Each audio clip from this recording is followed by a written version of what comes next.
The ring with a record of 14 wins, 12 wins coming by way of knockout. Tonight making his first attempt at a world title. Ladies and gentlemen, here is the colorful and dangerous WBA Rolando Romero. His record stands at 61 wins, 7 losses, 2 draws, with 39 wins coming by way of knockout. Here is the icon of the sport and future Hall of Famer. Ladies and gentlemen, please welcome boxing's legendary and only 8-division champion of the world, introducing the one and only Manny Pac-Man Pacquiao. He get in that ring and he ain't up here, if he ain't all the way focused, bro, he gonna get beat by Manny Pacquiao. Yeah, if they gonna do it, he gonna get beat by Manny Pacquiao. Pacquiao won that. I thought he won. Manny won 7-5. That was clearly a Manny win. That wasn't Pacquiao. That wasn't the bad. The way Manny looked, I think there's a lot of people want to see Manny back again. Oh, he looked scared as bro. Yeah, he felt something. But yeah, you know, that old man is strongest. That while I fight, when they start talking, that's when y'all get them. I'ma beat his ass when y'all talk. For real. Y'all better be quiet. Get your hand out, he ain't ready for Tank. Any possibility that you would go back in the ring and fight someone like a Tank Davis? If he wants, then if he come up to 147, then we can fight. Like, I'm gonna go in there, you're gonna kill me or I'm gonna kill you. And when you lose that feeling, then you lose. Tank looking for the big bag, the Jake Paul, Pacquiao, something solar, and he's looking to, hey, I'll see you later. To prove, and yet he wants to continue to not only inspire but prove to everyone and himself that he still has what it takes nearly a quarter of a century into his professional career at the best weight class in the sport. No matter if he beats Barrios, then I'm still Rolly Pacquiao. What's next for Rolly Romero? Manny Pacquiao. Does Pacquiao get through Barrios and get the WBC welterweight championship?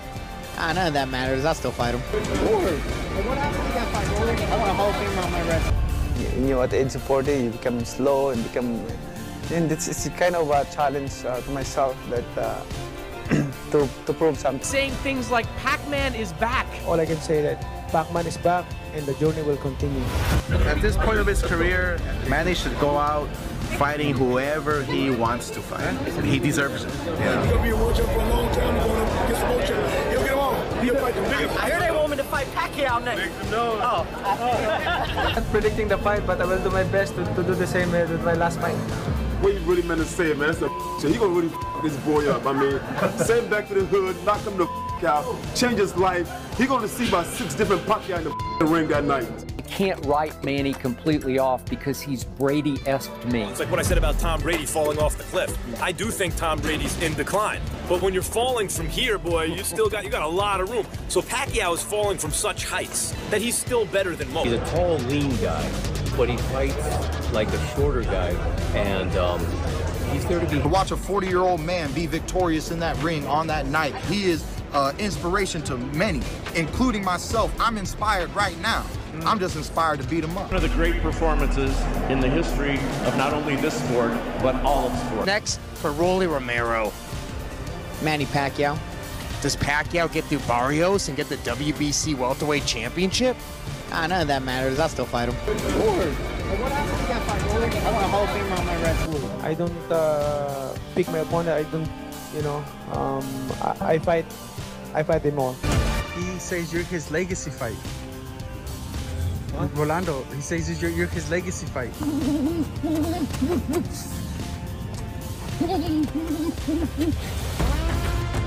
In terms of that fight, I don't hate it. I think the buildup will be great.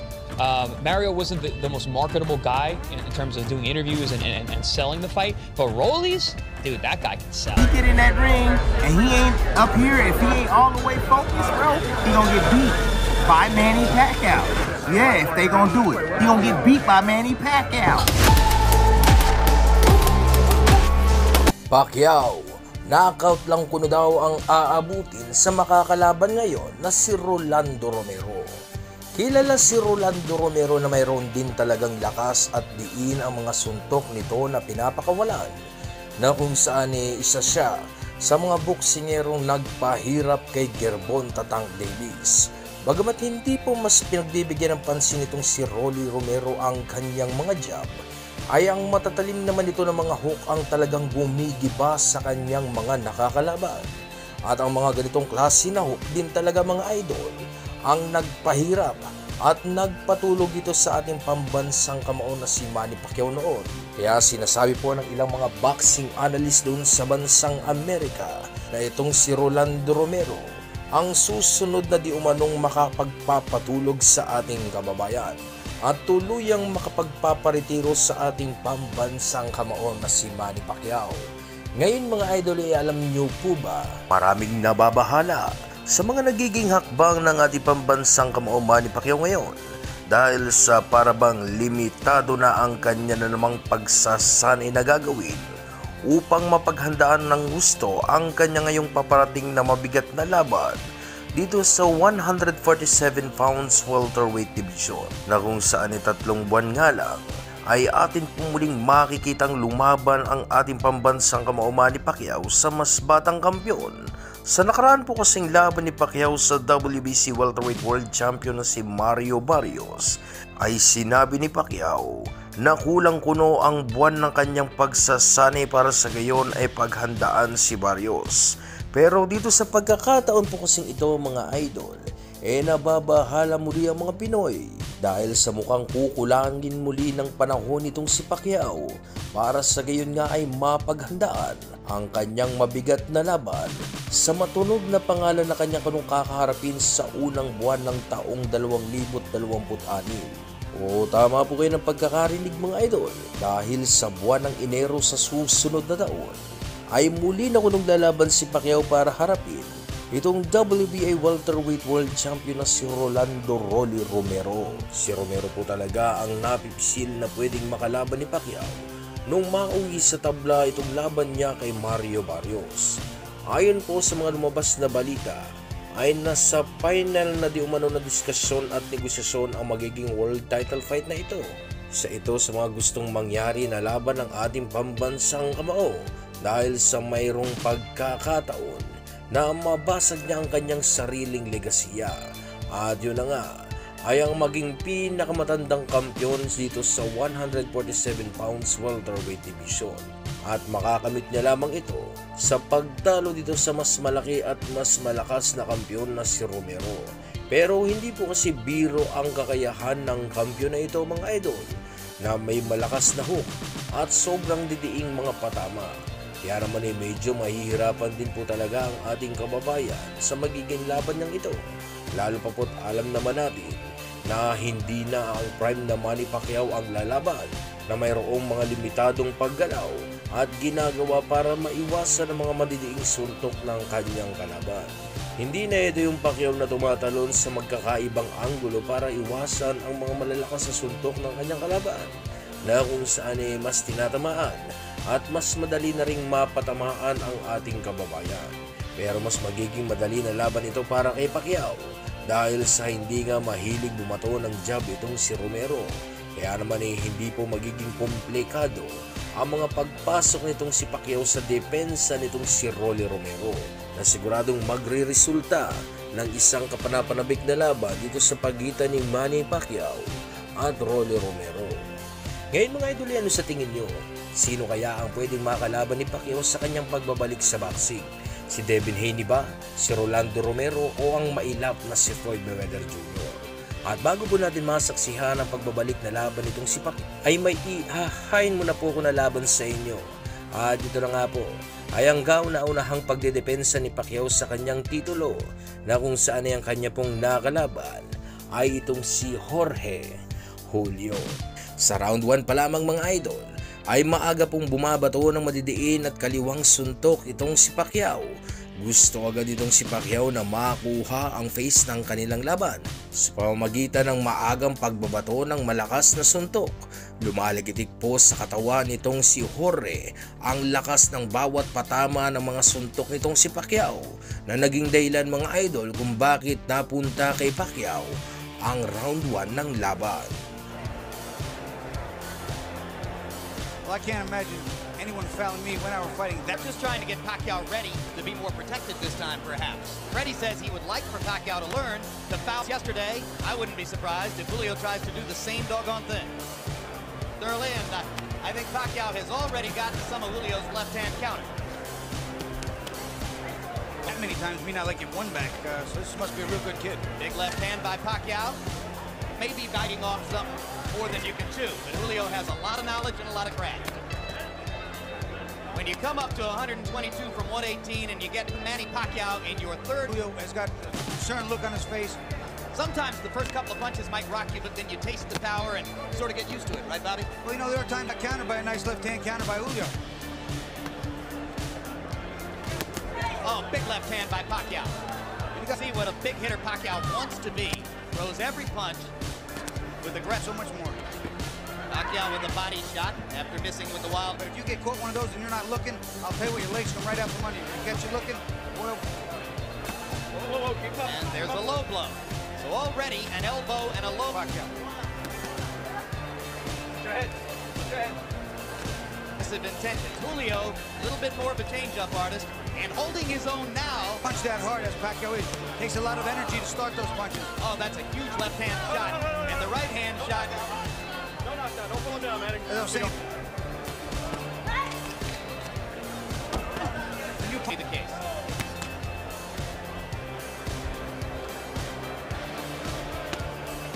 You have to make those punches hit something. Body shot by Pacquiao. Julio seems a little bit flustered by Manny's power. And the first round comes to a close. Stomach, it hurts him. Come on, keep punching. Sa ikalawa ng round mga idol ay dito po magugulat ang lahat dahil sa pinabagsak nitong si Pacquiao, ang boksingerong hindi pa po nararanasang bumagsak sa laban at matalo sa pamamagitan ng knockout. Okay, Manny. Now here. I want you to use the jab a little bit more. Okay? All right. That you gotta be smart. You know, make sure be first. Okay? You hit him on the bottom. Another straight left hand by Pacquiao. Thus the call of no knockdown when Julio went to the canvas. Now round two begins. And you heard Julio's corner saying, hit him in the belly. And down goes Julio. It was a perfect execution of what he was told in the corner. Double jab and throw the left hand. He did it. Look what we see. The kid listens. Hey, come to me. Bueno. No three knockdown rule in effect. I think Julio's gonna have trouble finishing this round. I really followed him with the left hand. Did it twice in a row. The second one, dropped Julio. It's his son prospect, Bobby. To me, he's every bit as exciting as Prince Nassim Hamed. He really is. He can punch. He can take a punch. He's aggressive. He loves to fight. Okay. Look. Freddie Roach told him to go in behind the double jab and trying to fight his way back. A little grabbing and holding might be the thing to do. Pacquiao's just getting ready to swing away again. And Bill Clancy's seen it up. Devastating second round TKO for Manny Pacquiao. What a comeback from the misfortune. Itinigil na ng referee ang laban dahil sa makikita na luray-luray na itong si Jorge Julio. Sa laban na ito ay hindi po pinagpawisan si Pacquiao pero nadurog ng husto ang kanyang kalaban. What a comeback from the misfortune of San Francisco. Ladies and gentlemen, referee Bill Clancy has to step in and call a halt to this bout. The official time, 1 minute, 9 seconds of round number 2. The winner by TKO victory and still the IBF Junior Featherweight Champion of the world, Manny the Destroyer Pacquiao. Ngayon mga idol, isunod naman po natin ang isa sa hindi malilimutang laban ni Pacquiao na kung saan po yung nakalaban ni Pacquiao ay ang isa sa pinakamalakas na kampiyon noon sa 147 welterweight division ng kanyang kaharapin. Ang mas bata noong kampiyon at may hawak ng WBO o World Boxing Organization welterweight world title belt na si Jesse Vargas.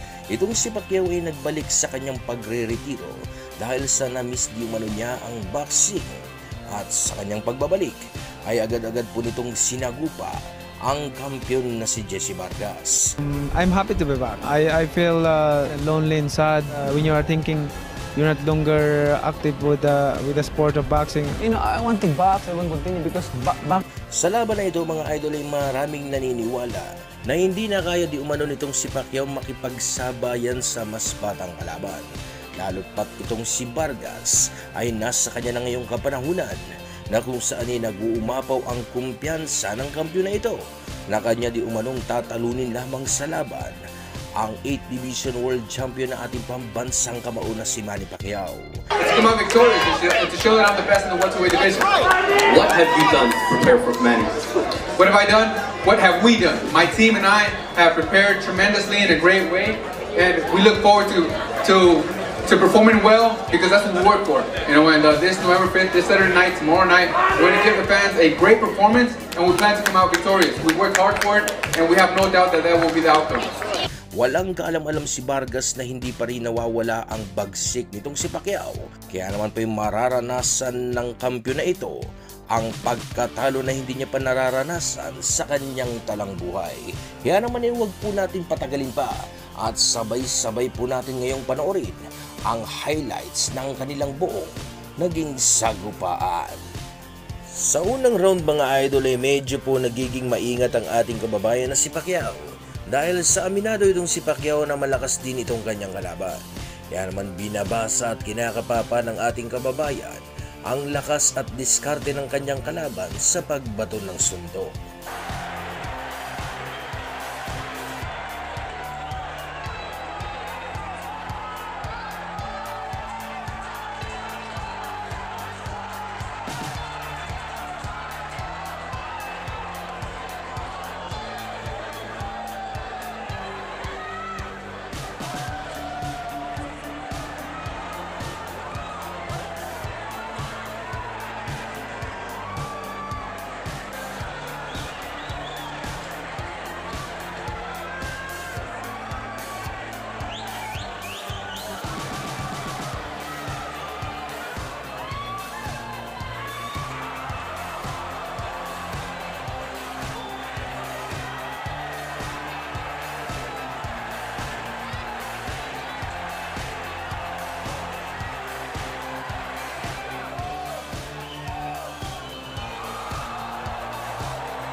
Sa pangalawang round mga idol ay medyo bumibitaw na ng matinding suntok si Pacquiao.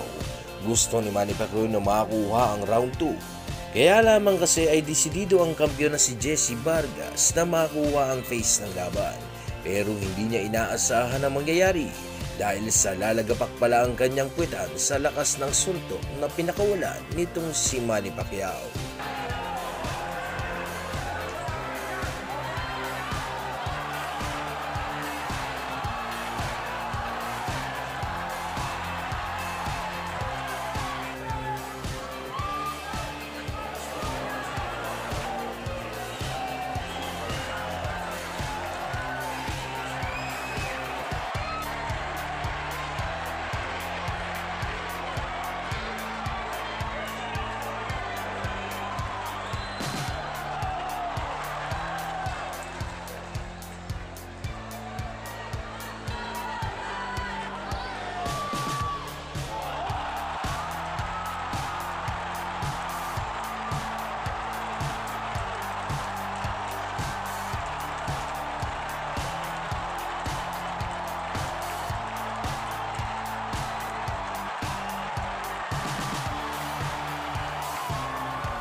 Sa pangatlong round mga idol ay animoy hindi bumagsak ang kampiyon na si Jesse Vargas dahil sa parabang siya pa ang naging mas agresibong boksingero sa round na ito na nagpapakawala ng mga matinding suntok sa ating kababayan.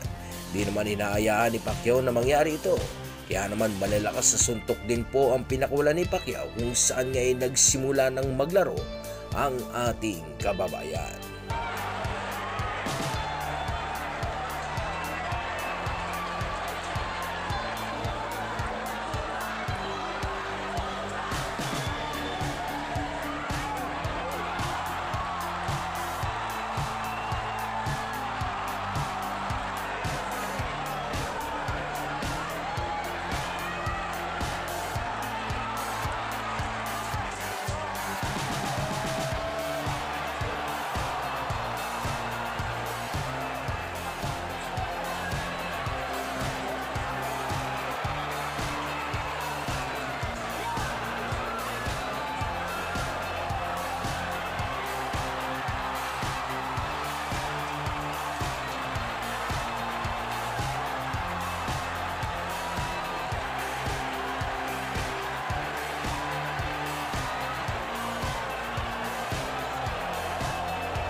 Sa round 4 mga idol ay hati na ang naging scorecards ng dalawa dahil sa parehas po kasi silang dalawang nakapagpapatama ng malalakas sa suntok.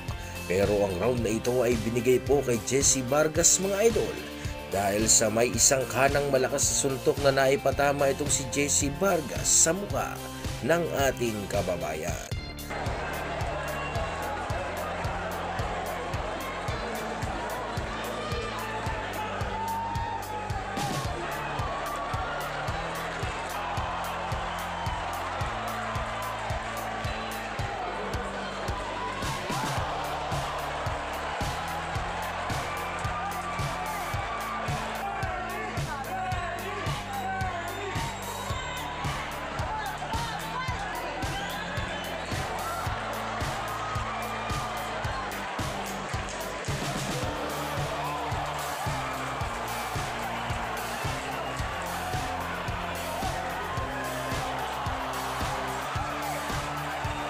Sa round 5 mga idol ay punong-puno na ng aksyon ng laban na kung saan nga po ay nakikipagbunuan na si Pacquiao sa kanyang kalaban.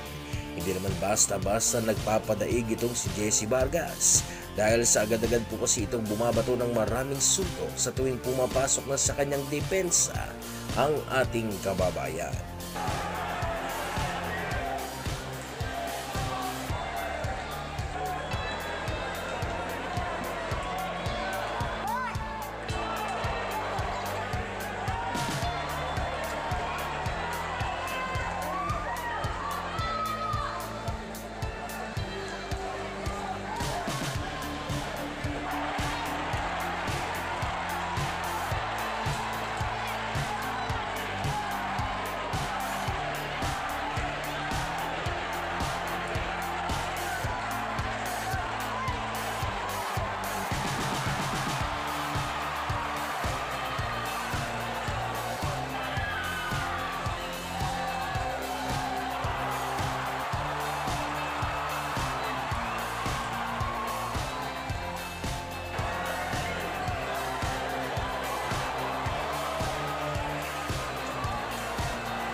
Sa round 6 mga idol ay naging maingat na si Pacquiao sa pagpasok sa depensa ni Vargas. Napag-alaman na po kasi ni Pacquiao na medyo malakas din talaga ang mga suntok nitong si Jesse Vargas na nagagawa siyang mayanig kung saan ay nawawala ang kanyang balanse. Kitang-kita po dito kay Jesse Vargas ang style nitong si Juan Manuel Marquez na kanya lang naman pong pinaggayahan na estilo para talunin ang ating pambato.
Sa round 7 mga idol ay minungkahi na po ni Coach Boboy Fernandez na hindi dapat matakot si Pacquiao sa pagpasok sa depensa nitong si Vargas sapagkat hindi nga naman daw ito isang counter puncher katulad nitong si Juan Manuel Marquez kung saan ay gumaganti nga lang naman daw ito ng suntok sa tuwing kanyang nararamdaman ang pagpasok ni Pacquiao sa kanyang depensa.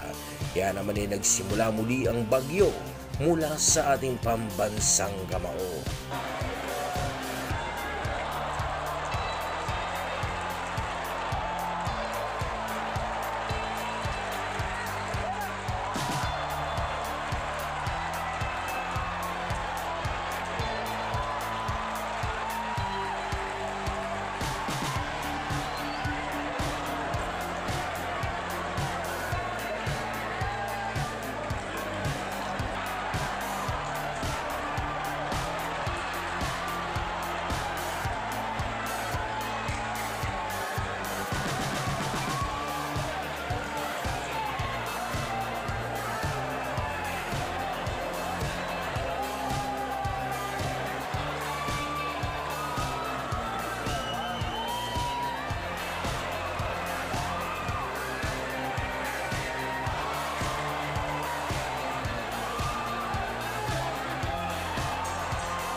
Sa round 8 mga idol ay bahagya na pong sumasara ang kanang mata nitong si Jessie Vargas sa diin ng mga patama ni Manny Pacquiao.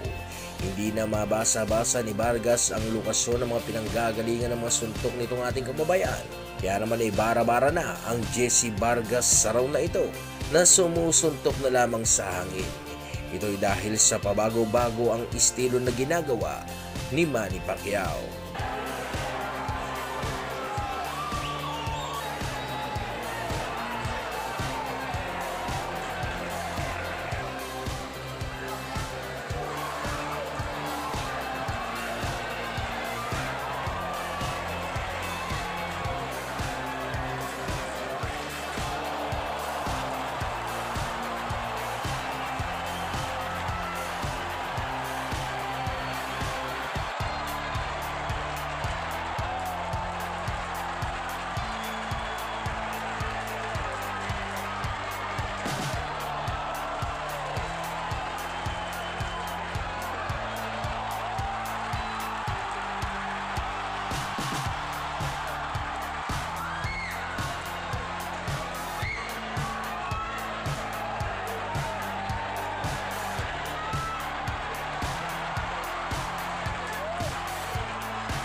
Sa round 9 mga idol ay dahil nga sa hindi natural ang estilo nitong si Vargas na ginamit sa laban ito, ay kaya naman lubos na nahihirapan siyang makipagsabayan kay Pacquiao. Inakala ni Vargas na sasapat ang estilo nitong si Dinamita Marquez para pahirapan itong si Pacquiao. Pero hindi po may epektibo ang estilong ito na naging dahilan kung bakit hindi po magawang makatama na ni Jessie Vargas sa malikot na si Manny Pacquiao.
Sa round 10 ay gustong-gusto ni Vargas na mag-deliver ng pressure.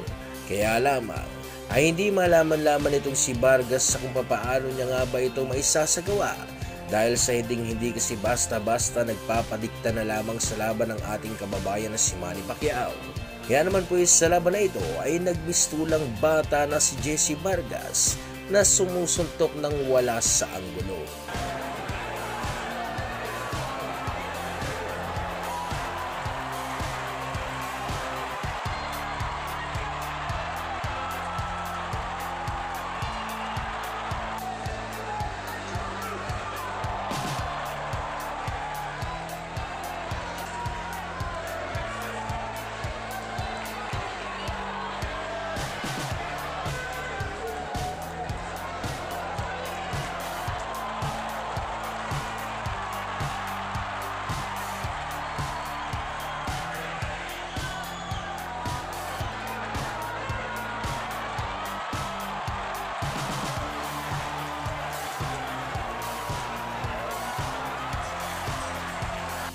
Sa round 11 mga idol ay hindi na alam ni Jessie Vargas sa kung paano niya nga ba pupuruhan itong si Pacquiao. Makikita po sa naging laban na ito mga idol ang agwat ng kanilang mga kakayahan na kung saan ay mas napupuruhan ni Pacquiao ang mas batang kampiyon na si Jessie Vargas.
Inakala ni Vargas na siya ang nanaig sa laban nila ni Pacquiao, kung saan nga po ay nauuna pa nga po itong kumaway sa mga fans na para bang gusto niyang iparating na naniniwala siya na siya ang nanaig sa laban nila ni Pacquiao.